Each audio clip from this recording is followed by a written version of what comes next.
তিনি নাচছেন, গাইছেন আর কনসার্টে দর্শক মাতাচ্ছেন, তাও আবার কিনা ৫৬ বছর বয়সে। তিনি আর কেউ নন পপ ডিভা জেনিফার লোপেজ।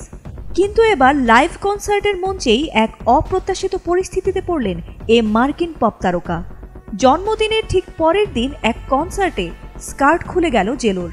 কিন্তু অবাক করা বিষয় হলো তিনি একটুও থামেননি।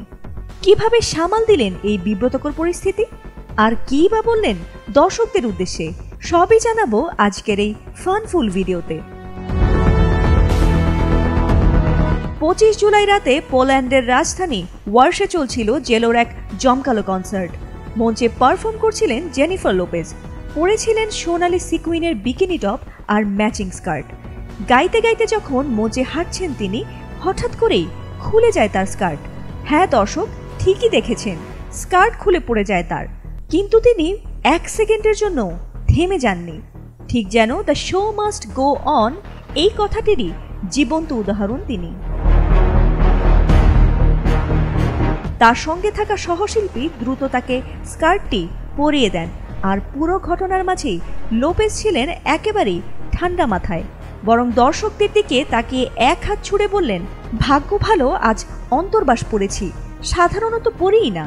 এমন পরিস্থিতিতে তিনি এতটাই কনফিডেন্ট আর কুল ছিলেন যে দর্শকরাও মুগ্ধ হয়ে যায় তার আচরণে।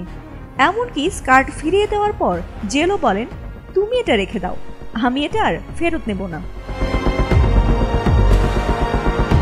পুরো ঘটনাটা ভাইরাল হতে সময় লাগেনি। মাত্র একদিনেই ঘটনাটির ভিডিও ক্লিপ দেখে ফেলেছেন ১৫ মিলিয়নেরও বেশি মানুষ।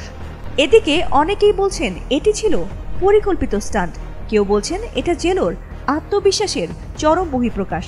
তবে একটা কথা সবার মুখে, ৫৬ বছর বয়সেও জেনিফার লোপেজ যেন হটনেস এবং কনফিডেন্সের এক complete package. Fatima Sultana, ATN Bangla.